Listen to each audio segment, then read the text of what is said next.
Hello, welcome to Around the NBA, presented by the Ultimate Sports Show. Here with Medina. Medina, we love Hey. basketball and we love Around the NBA.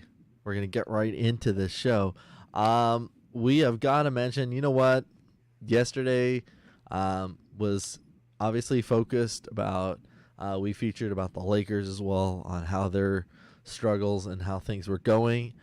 You know what, Medina? I think it's fair to say they deserve some credit to be featured on this show a lot tonight. Oh, Uh, most definitely.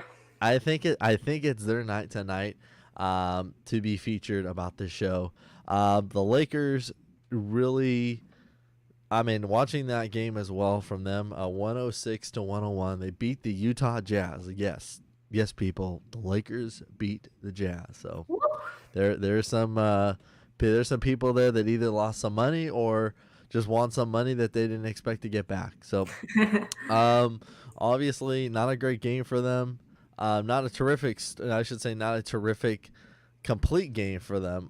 They shot very poorly from free throws. Their field goal percentage wasn't great, but in the end of the day, the Lakers were down. They started off the game, as far as I remember, they started off the game pretty well. They didn't. They got out to, I believe, a 7-0 lead right off the bat, and teams are going to come back and teams are going to make it a game.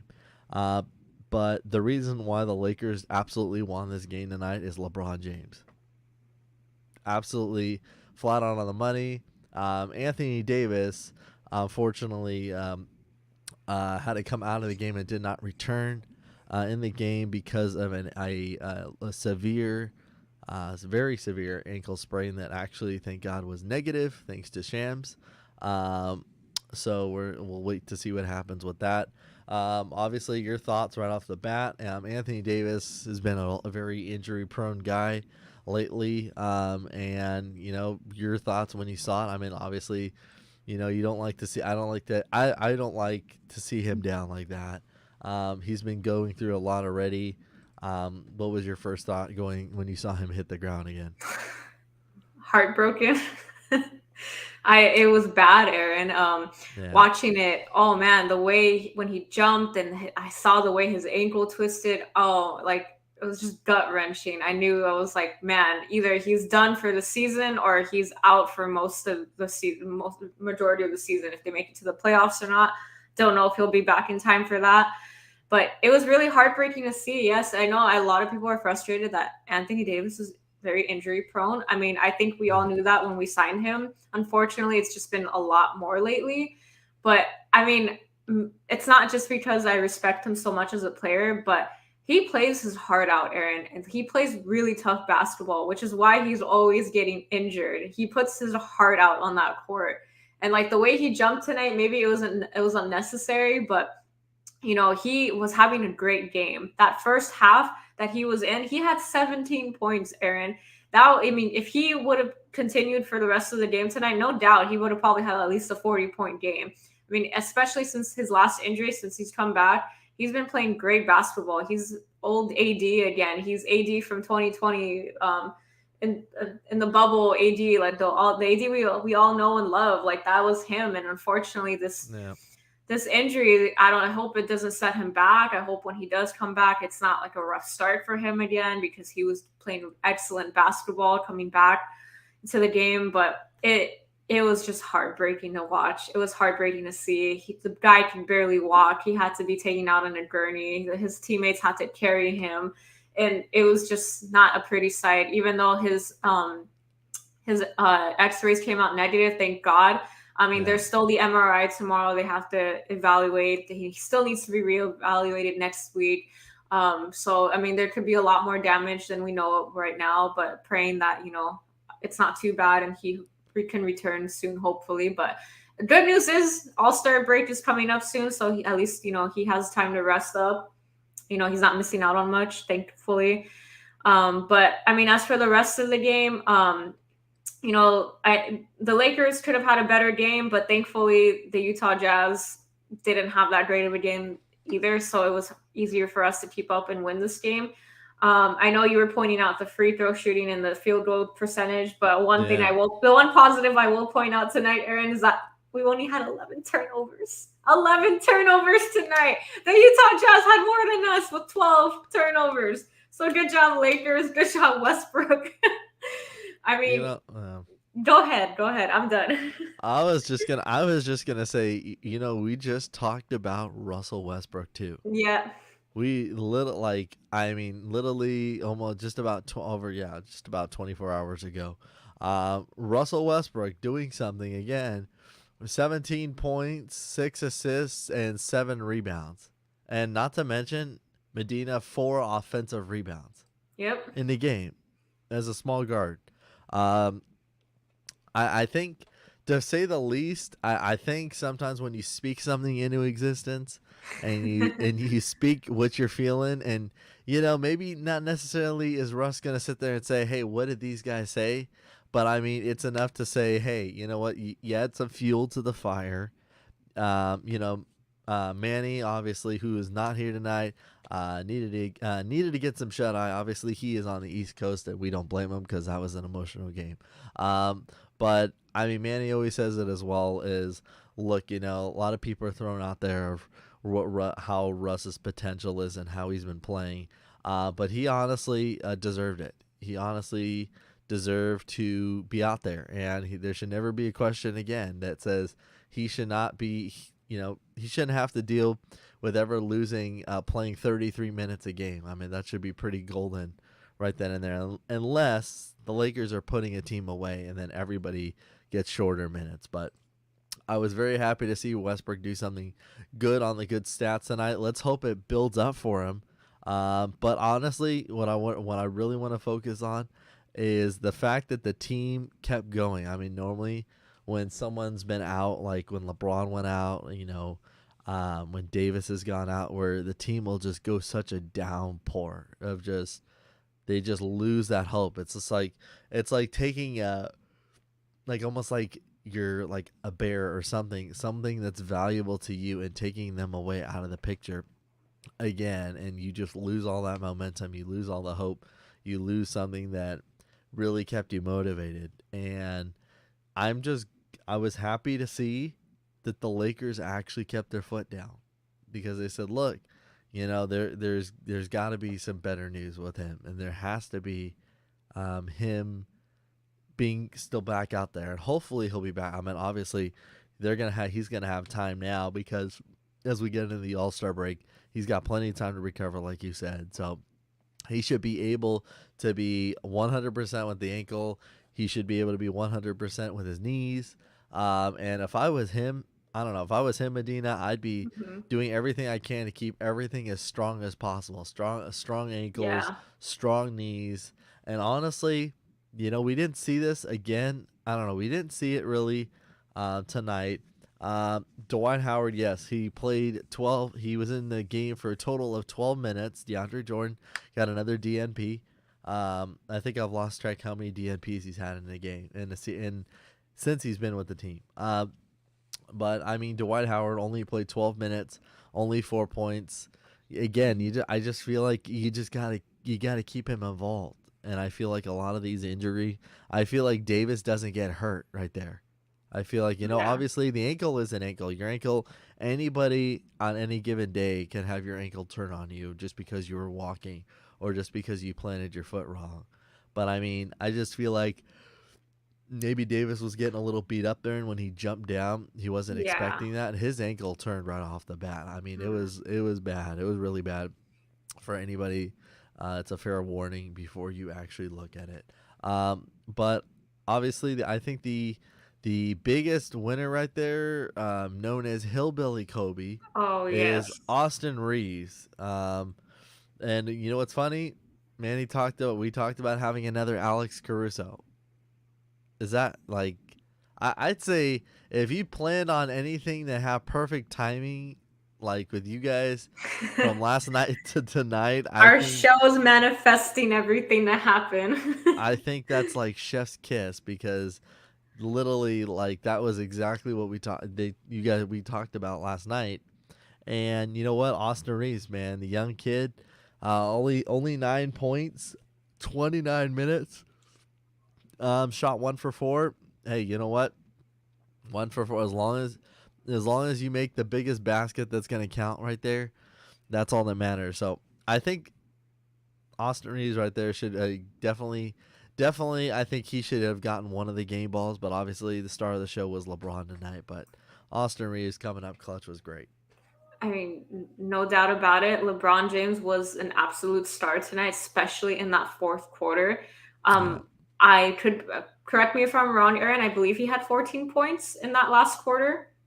I mean, he Oh was yeah. just knocking down those threes, and even though he was the star of the show tonight, Austin Reeves, that was a big shot for him. It was a clutch shot, his second one so far. I mean, it wasn't a buzzer beater, but it helped us win that game tonight. And you know what, Westbrook, credits to him. I know I was bashing on him a little bit last night, but I do see his potential, and I want him to play to that potential. And he showed up tonight, and I hope we get more of this Westbrook. I mean, I was hearing it even from the announcers tonight. That's old what Russell Westbrook right there playing, not this confused. I'm trying to still find my place with the Lakers Westbrook.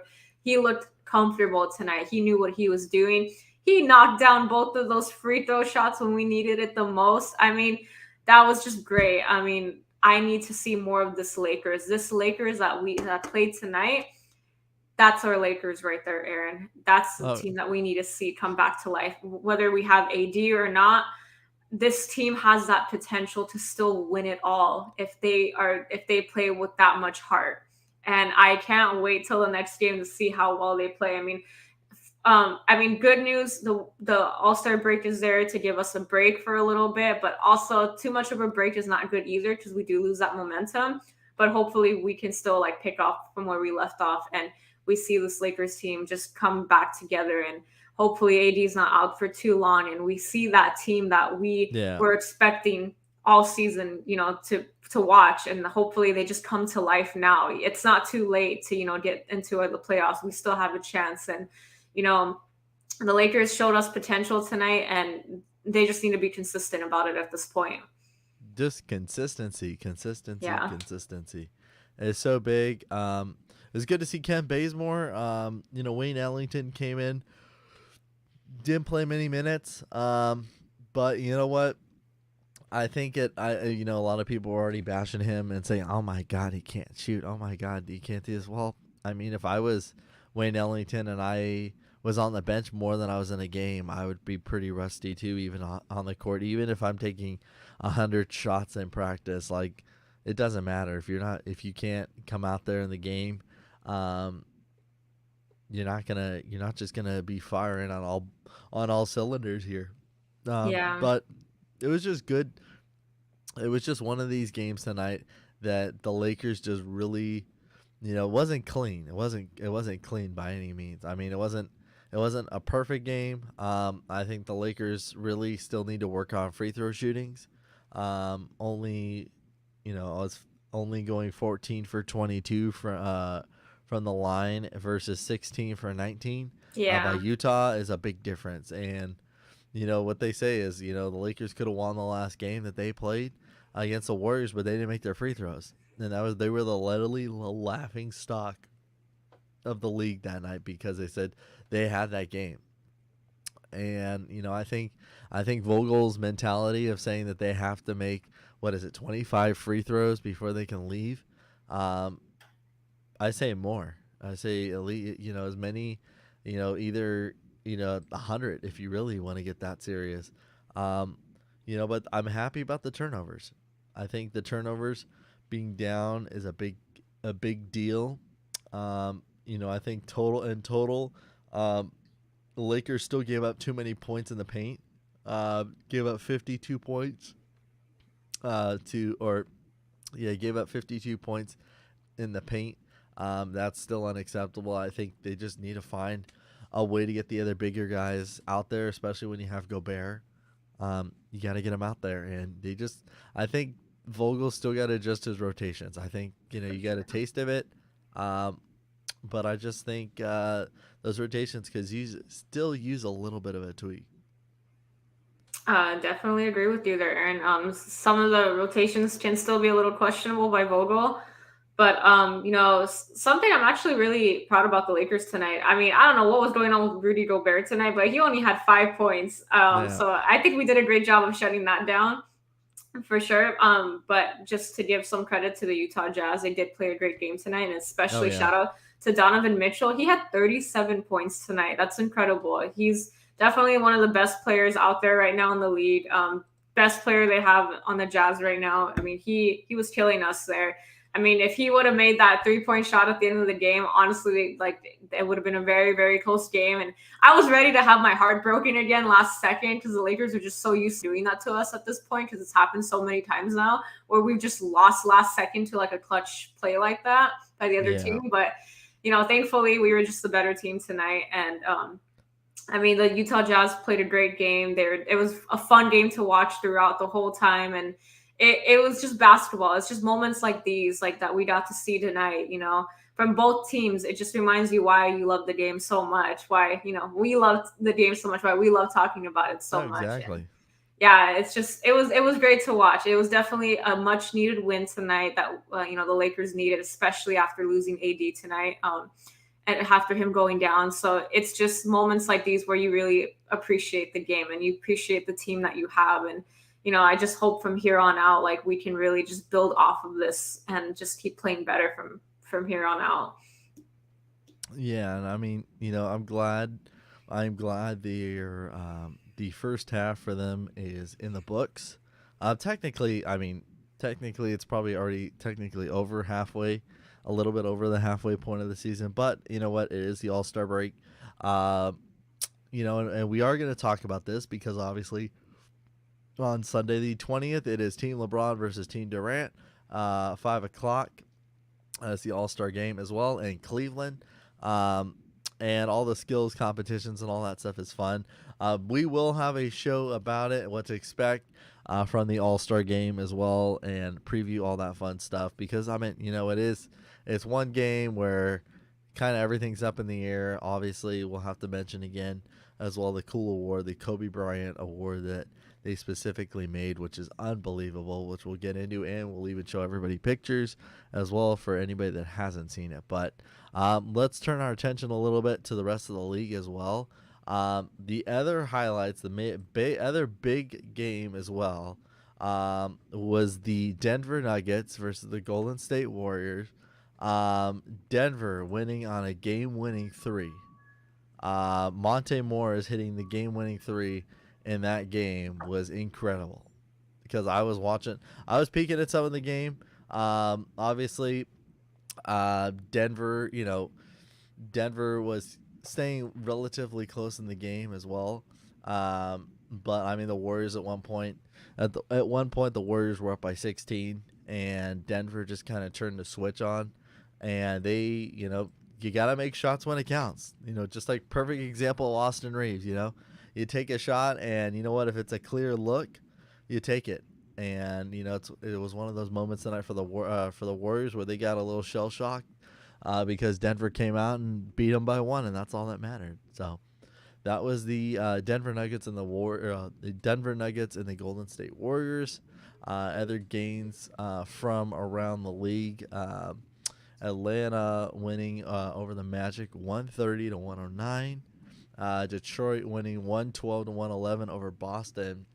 Mind you, Boston had probably one of the biggest beatdowns over the Sixers I've ever seen in a game. At least in the last probably 2 years, 3 years or so that I've seen.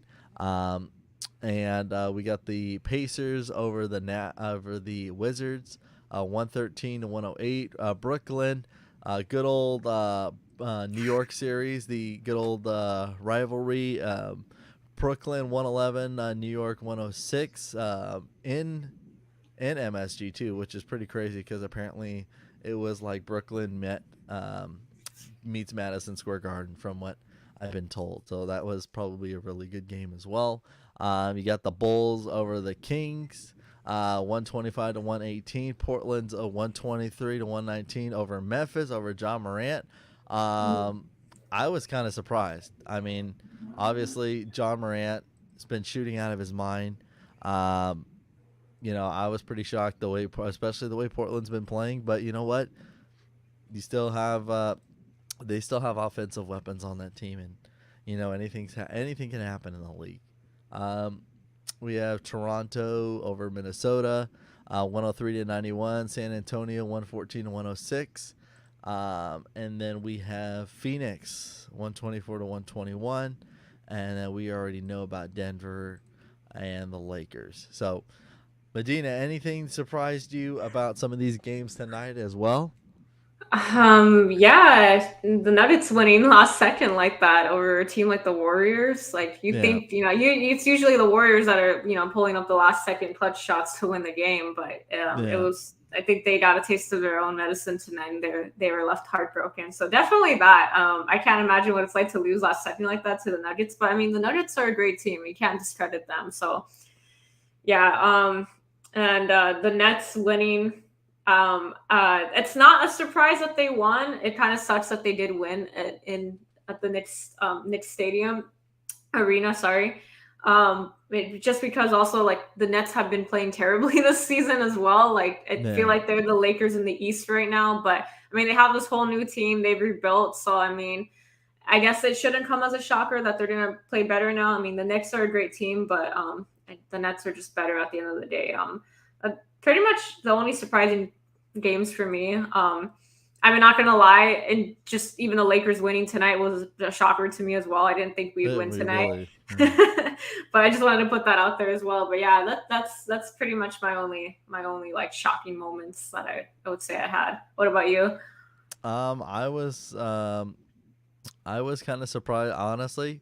I was really surprised, especially when Davis went down in the Lakers game. I thought Yeah. I kind of was thinking in my head like it's just a matter of moments how close this game eventually stays. And then I looked over and I saw they were down by I think the Lakers were down by 10 or 11 at some point, and I thought, oh no, like everything was just kind of turning. And then I said, okay, well, let's see what happens. And then that's when I saw that, wow, they really sparked a run, and they came back and won that game. And that was, that probably shocked a lot of people, because I don't think anybody, I won't, to say, I don't think a lot of people, even Laker faithful, would necessarily bet on them beating a great, healthy No. Utah Jazz team. I mean, it was literally, they had all their guys, they had everybody playing, and they just, I mean, obviously Spider was their game. That was his game, and he was doing everything he could to show up in LA, to try and add some of that LA vibes as well. But I mean, with the Brooklyn game, you know what? The Nets are trying to find their identity right now, and Nets are 31-27 on the year. New York Knicks. I feel like. They've taken a turn. I mean, everyone thought that they were going to be the hottest team and turn themselves around, and they went from the playing great Knicks of many years ago to back to where they were. So, Yeah. and look who we have a question from. It's good old Matthew here. Come on, Matthew. We all know it's Uh, Kawhi. I'm just kidding. I was gonna say it's a tough choice. I think I don't know. I think they're both. I mean, really, they've both been dealing with different injuries. I feel like they both have dealt with them in a different way. I feel like at least AD is a little bit more vocal about it and actually showing that he's trying to come back, versus Kawhi that kind of lives in the shell of like, this is me. I'm gonna do this, and nobody's gonna know my business right now. Yeah, I don't know about that. I mean, obviously, I mean, when you're a tall, great basketball player that puts his heart out into the court every night, you're injury prone no matter what. I don't see people ever talking crap about James Harden or KD when they're injured, or anyone else, as a matter of fact. But every time it's like when AD goes down, he's like the center of attention of, oh my God, he's so Yeah. soft. He's made of glass. Like, I'm sick and tired of hearing that, Aaron. You know how I feel about the whole comments towards AD. AD's soft like Charmin. Oh God. Anyone that makes that comment, they're just as soft as that. But you know, AD, we're you see what the Lakers can do with him, and Mm-hmm. tonight we saw what they could do without him, and hopefully they can keep that up if we don't get AD back this season. But AD contributes a lot to our game. He helped us win a ring, so everyone that hates on him needs to remember that he won us a ring in his very first season as a Laker. He is a Laker and he belongs on the Lakers, and that's all I gotta say at that point. Kawhi, on the other, hand, great player, but he, like you said, he lives in his little shell. He doesn't really tell anyone his business, which is great and all, but come on. You can tell Kawhi is not that happy with this team. If you don't sit with your team on their own bench and you sit in the stands away from everything, that just shows you how much heart you have and how much heart you don't have in your own team. And that's all I got to say about that. If AD is injury prone, at least he's faithful and loyal to his team. That's all I got to say right there. There you go. Hey, you say it. You say it how you say it because you mean it. I'm just speaking facts here.